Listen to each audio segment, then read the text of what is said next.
Oi, gente! Salve Maria Imaculada! Sejam todos bem-vindos. Começa agora mais um Hora do Jovem aqui pela TV Imaculada Conceição, né, Paloma? Isso aí, olá pessoal de casa, e o tema do nosso programa de hoje é falando um pouquinho sobre o mês de agosto, o mês das vocações. E esse mês dedicado às vocações, no programa de hoje nós vamos falar mais de duas vocações, especificamente de duas vocações, a vocação religiosa e a vocação matrimonial, Paloma. É isso aí, mas nós não podemos nos esquecer que a primeira vocação que cada um de nós somos chamados é para a vida cristã. Mas agora a gente vai conferir a primeira dica do personagem do programa de hoje. Tá fácil, tá moleza, que você em nossa casa possa já anotar. Então confere aí a primeira dica do personagem.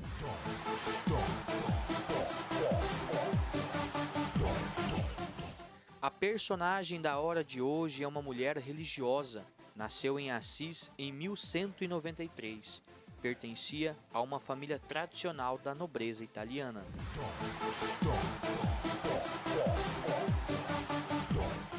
É isso aí, dica do personagem já foi dada. Essa é a primeira dica. No decorrer do primeiro bloco, do segundo, a gente vai ter outras dicas para você aí de casa conferir, ir anotando, tá bom? E já pesquisando. Mas antes de passar para a nossa próxima entrevista, Paloma, eu quero agradecer meu amigo Jonathan Macedo, que assistiu a Hora do Jovem da semana passada, que falamos do desenho, e compartilhou no seu Twitter um desenho do João Rosa, que ele fez uma releitura do Danilo Gentili, né, que foi bem legal, até marcou o Danilo Gentili. Então, obrigado, Jonathan Macedo, que Deus te abençoe, que você possa acompanhar os nossos programas e também compartilhar no seu Twitter, nas suas redes sociais, o Hora do Jovem. Bem legal, né, Paloma? Isso aí, também você aí de casa já pode ir lá no Twitter e seguir a gente lá no Twitter também, Twitter Hora do Jovem, assim como no Facebook, lá no YouTube, no canal da TV Imaculada Conceição. Bom, mas agora a gente vai conferir a primeira entrevista do programa de hoje, falando um pouquinho das vocações. Nós fomos lá na Ordem das Irmãs Cistercienses conversar um pouquinho, saber sobre a vida religiosa. E você confere junto com a gente, se liga aí. O mês de agosto é marcado como sendo o mês das vocações. Cada um de nós temos a missão de propagar e evangelizar os ensinamentos de nosso Senhor Jesus Cristo. E hoje nós vamos conhecer um pouquinho sobre a vida religiosa aqui na Ordem das Irmãs Cistercienses. E você vem comigo.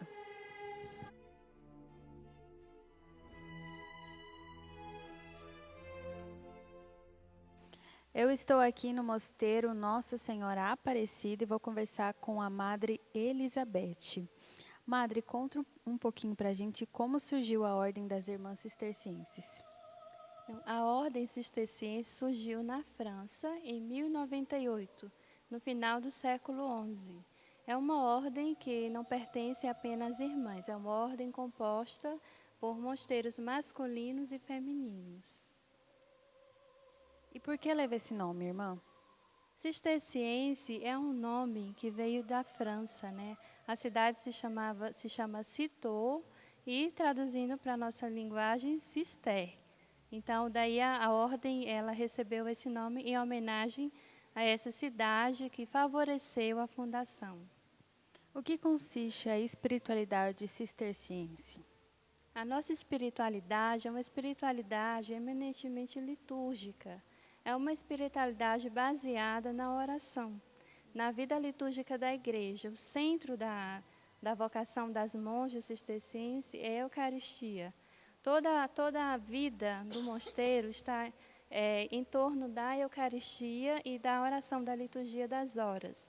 Também há uma característica importante da nossa ordem, é a vida de simplicidade, a vida de silêncio, o trabalho manual, né, o atendimento aos hóspedes, que é próprio da regra de São Bento, que prima por uma vocação de oração intensa e acolhimento. Madre, fala um pouquinho para a gente quais são as etapas da formação. As etapas são divididas em 3. A primeira é o postulantado, que compreende de 1 a 2 anos, dependendo da jovem, né? Se ela traz uma bagagem maior, ela pode fazer em 1 ano, ou ela pode ser prorrogado por 2 anos. É um período de adaptação da moça, da jovem que ingressa com a comunidade, e da comunidade com ela. É um momento de conhecimento mútuo. Durante esse período, ela já tem algumas aulas básicas, algumas orientações sobre a vida monástica e ela vai acompanhando o dia a dia das irmãs. A segunda etapa é o noviciado canônico, que atualmente nós temos ele em 1 ano, podendo ser prorrogado por 1 ano e 6 meses. E é o período em que a jovem está se preparando para emitir os votos, os primeiros votos. Então, é um período assim, muito importante, podemos dizer que é o mais importante na etapa formativa, porque é nesse período em que se conhece melhor a vocação dessa jovem que nos procura, né? Então, é o momento em que ela vai aprofundar os votos, a doutrina da igreja, o magistério, ela vai aprofundar a espiritualidade, o carisma e vai intensificando mais a vida de união com Deus, para então discernir junto à sua mestra e à sua comunidade se de fato o que ela chama de vocação é realmente uma vocação para a vida monástica. Depois, se ela for aprovada pela comunidade e ela permanecer firme, ela emite os primeiros votos, né, os votos simples. E esses votos ela vai viver por 3 anos. Durante esses 3 anos, a comunidade e a jovem novamente irá discernir, né, a vocação, porém numa dimensão diferente. Agora ela já é uma religiosa, ela já tem os votos. O que ela vai é aprofundar e confirmar dia a dia para que na profissão solene, ou seja, no fim dos 3 anos, ela possa emitir a sua profissão solene e receber a sua consagração monacal. Durante esse período ela também estuda, participa de cursos dentro e fora do mosteiro, recebe direção espiritual, né, de modo mais imediato da mestra de noviças e vai discernindo dia após dia se de fato é isso que ela quer. Uma vez feitos os votos solenes, ela é monja para sempre, né? E aí ela inicia um período que nós chamamos de formação permanente, quer dizer, definitivamente ela irá buscar uma vida de união com Deus e de formação constante. Muito bem. Fala um pouquinho para a gente quais são os santos e santas da ordem cisterciense. Nós temos muitos santos, né? Seria impossível elencar todos os santos, aqueles que já são canonizados e aqueles que nós sabemos que estão a caminho, não sabemos se irão ser canonizados, mas que fazem parte de todo o patrimônio espiritual da nossa ordem. Nós podemos citar São Bernardo de Claraval, que não é o nosso fundador, mas é o maior expoente da ordem cisterciense. Foi ele que, no final do século XII, fez com que a nossa ordem se difundisse por todo o mundo, né? A ordem foi fundada por Santos Roberto, Alberico e Estevão, que eram 3 abades beneditinos, que saíram para fundar um novo mosteiro e depois se tornou uma nova ordem. E Bernardo de Claraval foi aquele que fez com que a ordem se expandisse pelo mundo, né? Uma das características principais de Bernardo era a caridade, né? Bernardo, ele fez expandir a escola da caridade, que é a vocação própria do cisterciense, mas apesar de ser numa vida totalmente de clausura, Bernardo teve uma influência muito grande na sociedade e na igreja do seu tempo, sendo também conselheiro de príncipes, dos bispos e até mesmo de papas. E quais são as obras que vocês realizam aqui da ordem? A nossa ordem é uma ordem contemplativa, né? Desde o início, a ordem cisterciense é uma ordem contemplativa. Então, sua principal missão na igreja é rezar pela igreja, pelo mundo, é manter firme a vida orante, né, em favor de todo o mundo. Porém, no século XVIII, a igreja autorizou um trabalho dedicado à educação da juventude. Então, em alguns mosteiros, se tem um trabalho com jovens e com crianças e adolescentes. No ramo feminino das monjas, embora esse trabalho seja permitido, as monjas devem viver mais especificamente uma vida de clausura. E quanto os monges, eles também podem exercer algum trabalho pastoral. na sua diocese, desde que esse trabalho pastoral ou caritativo não atrapalhe a vocação específica de clausura. Nós encontramos a ordem em qualquer cidade? Quais são as cidades em que nós podemos encontrar? Nós estamos presentes pelo mundo todo, né? Mais especificamente no Brasil, em São Paulo, né? Além de Campo Grande, em Curitiba, Minas Gerais, né? Mas a presença maior é em São Paulo, né? Algumas cidades de São Paulo. Irmã, em relação à vestimenta, o hábito que vocês utilizam, qual o seu significado? Então, na primeira etapa do noviciado, quando a jovem ela retira as vestes seculares, ela é revestida por o hábito, e nessa cerimônia, dentro da cerimônia de ingresso, nós aprendemos que o hábito significa uma vida nova, né? O monge se reveste de Cristo, né? Da nova vestimenta do próprio Cristo, significa uma vida toda devotada a Deus, consagrada a Ele, né? Em todos os sentidos. E o hábito cisterciense é um hábito próprio, né, da sua época, que significa uma vida mais reclusa. As peças do hábito não têm um significado tão específico, né? Algumas peças significam, por exemplo, o escapulário, o serviço, né? O símbolo, a castidade, né? Estamos abraçados em Cristo, né? Significa essa entrega. O véu da monja, por exemplo, pertence totalmente a Jesus Cristo. Então, antes de tudo, também um sinal da unidade da ordem, né?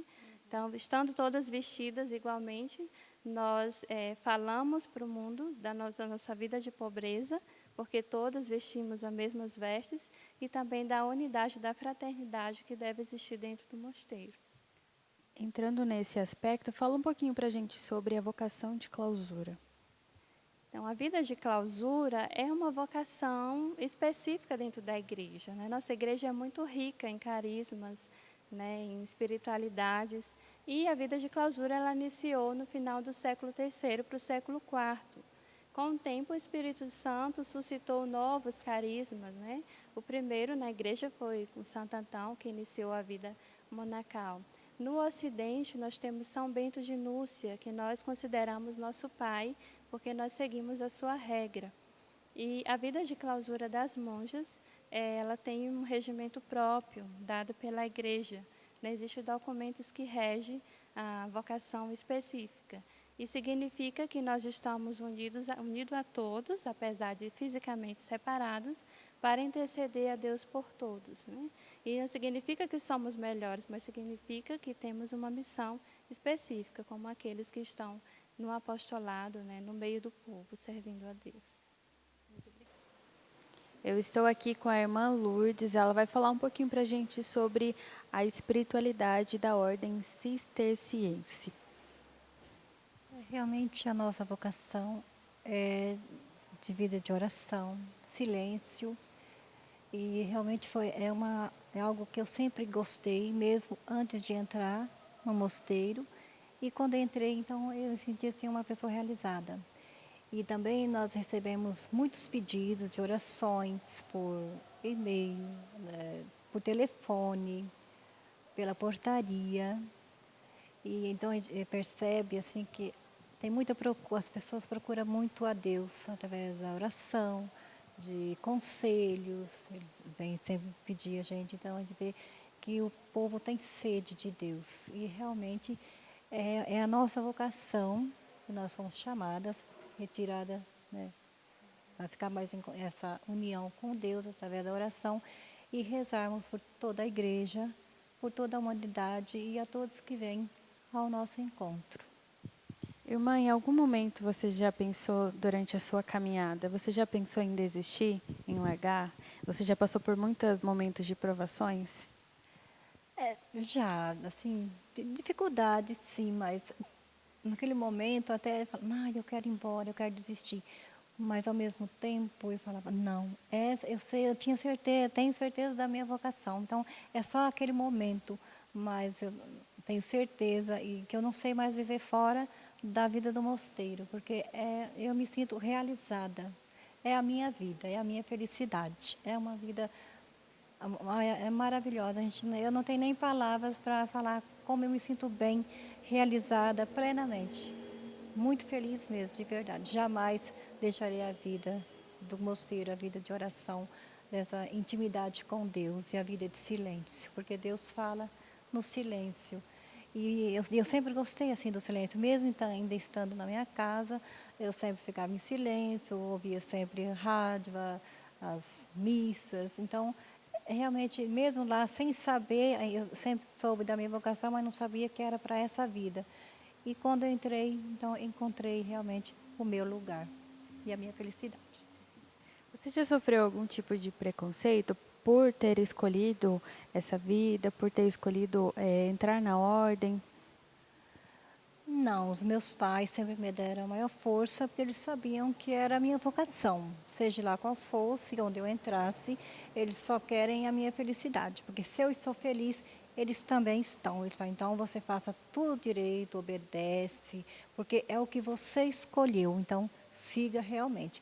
Uma única pessoa, assim, que não aceitava a minha entrada na vida religiosa, era até uma irmã da minha mãe, que hoje já é falecida, e ela era de outra religião. Então ela falava, a única que foi contra, não, você não pode entrar, você tem que ficar para cuidar dos seus pais, não está certo.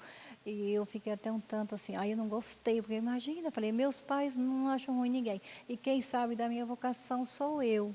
Então, mas depois também ela não falou mais nada. Então foi a única pessoa assim, mas o resto, os amigos, os outros familiares, todos ficam muito felizes, que ficam orgulhosos de ter uma sobrinha, de ter prima, enfim, na vida religiosa, que é uma bênção de Deus muito grande.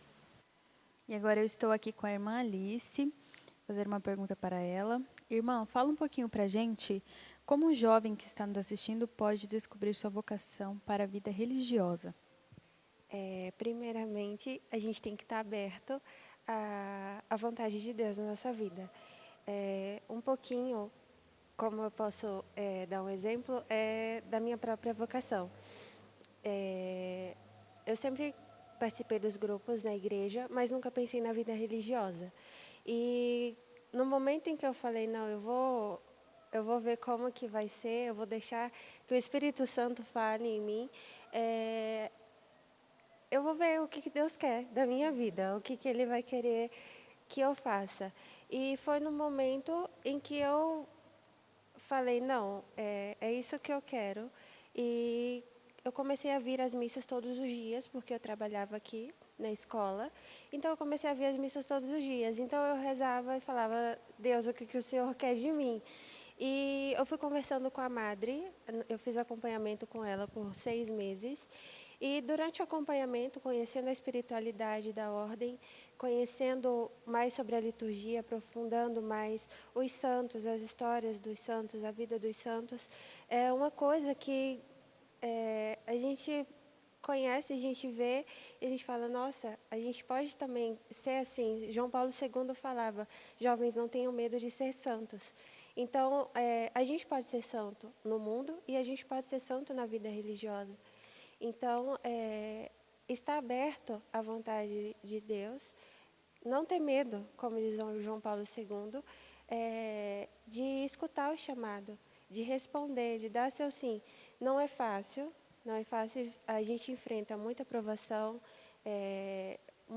renúncia, como a gente comentou um pouco antes da entrevista, renúncia das coisas que você pode viver lá fora, dos sonhos que você tinha, e agora entregar tudo nas mãos de Deus e ser aquilo que Ele quer que você seja, se deixar modelar por Ele durante o resto da sua vida. Então, o segredo, creio que para descobrir a vocação religiosa, a vocação sacerdotal, a vocação matrimonial, estar aberto a escutar o que Deus está pedindo de você no momento. E como foi a reação dos seus amigos, dos seus pais? Eles relutaram, eles não te apoiaram na sua escolha? A minha família não aceitou. Eles não são muito a favor da vida religiosa, porque, como a madre já comentou, é uma vida mais reclusa, a vida contemplativa. Então, a renúncia que a gente faz querendo ou não, a gente renuncia à família, renuncia aos amigos, renuncia a tudo para abraçar a Cristo. Então, a família, o primeiro é um choque, né? A primeira reação é um choque. Os amigos também, a primeira impressão fala, nossa, você vai conseguir, você vai ficar. E depois que eles veem que a gente está indo, que a gente está caminhando, que está conseguindo, que está vendo que a gente está feliz, que a gente está fazendo a vontade de Deus e não a nossa própria vontade, eles começam a aceitar. Então, são provações que a gente tem que ter para realmente a gente ver se é isso que a gente vai querer, porque para o resto da vida a gente vai ter algum tipo de provação, algum tipo de renúncia, algum tipo de empecilho que vai querer nos atrapalhar. Mas se a gente focar em Cristo, a gente consegue. Então, deixa um recado para quem está nos assistindo, que gostaria de fazer o convite para conhecer aqui o mosteiro, pode dizer onde que fica, o telefone, para quem tiver curiosidade de conhecer, até mesmo, né, se optar por essa escolha, dizer o seu sim.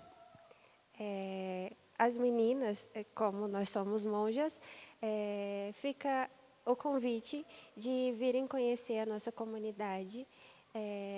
Fica na Avenida Eduardo Elias-Aran, 2111.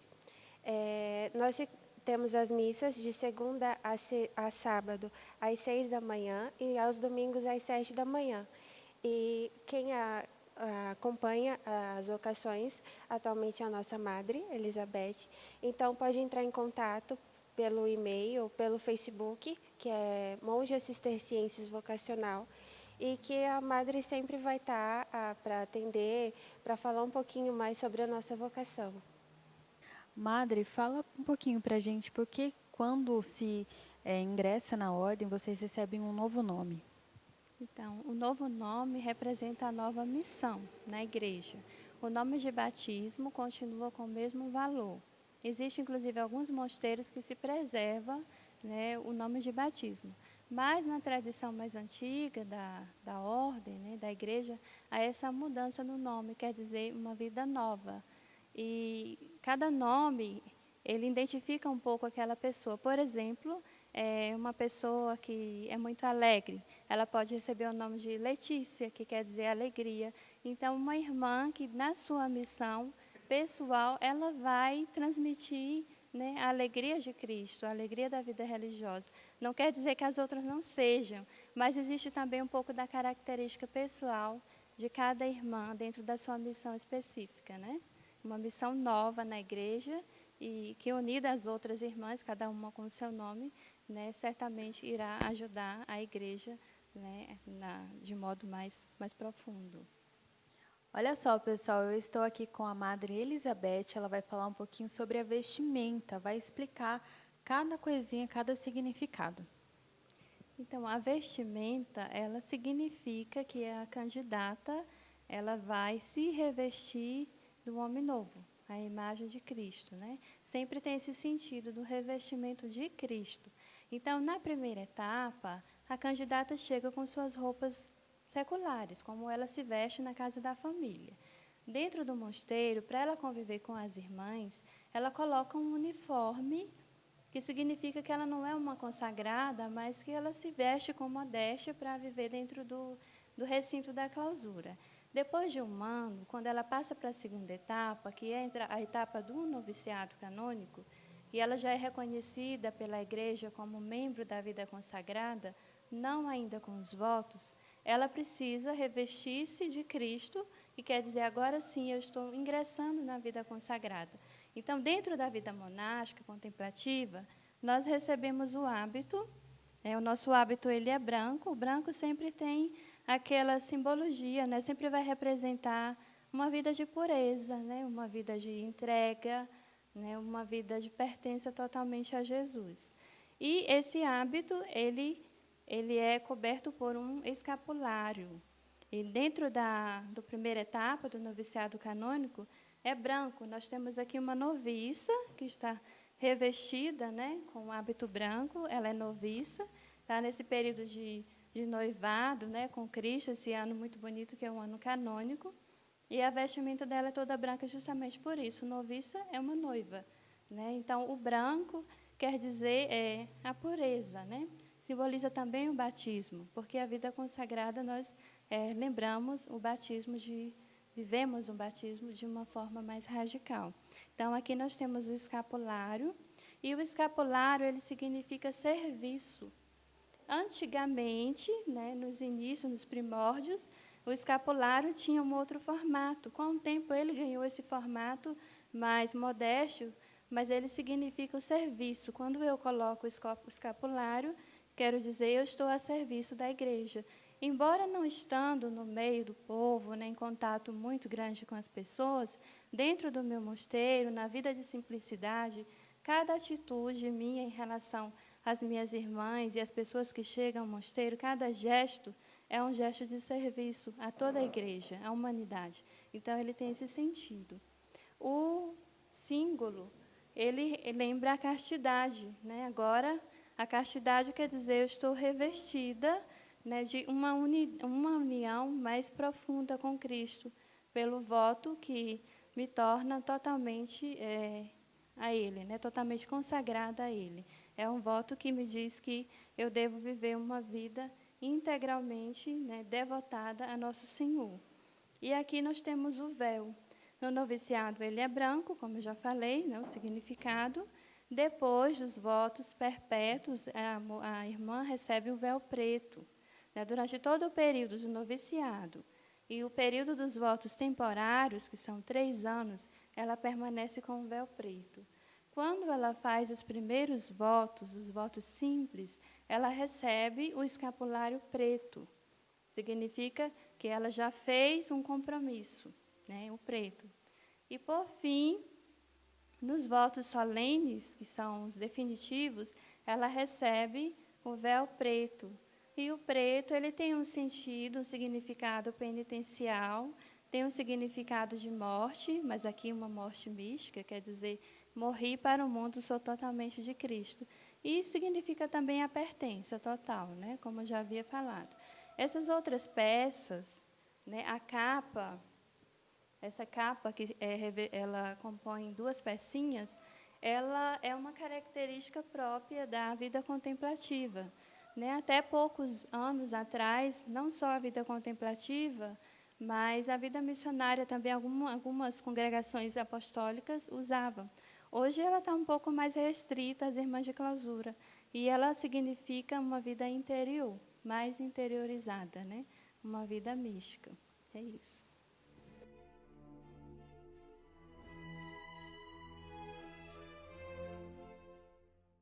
Muito bem, essa foi a primeira entrevista desse primeiro bloco. Quero agradecer às irmãs da Ordem Cistercienses pela disponibilidade, por ter nos acolhido muito bem. Muito obrigada. Mas agora... nós vamos para a segunda dica do personagem da hora. Você já conferiu a primeira, então que você possa anotando, pesquisando, para que no terceiro bloco você acerte o personagem de hoje. E a segunda dica é essa aí.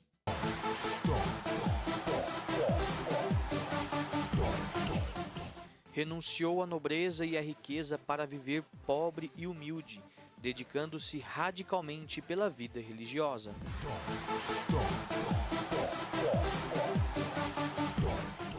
E essa foi a segunda dica do personagem da hora de hoje, que você possa pesquisar, anotar. Vai que acerta, né, Paloma? Hoje tá fácil também. É isso mesmo, tá muito fácil. Mas agora a gente vai dar uma pausa aqui, nós vamos para o intervalo, mas você de casa não saia daí. Hora do Jovem volta já já.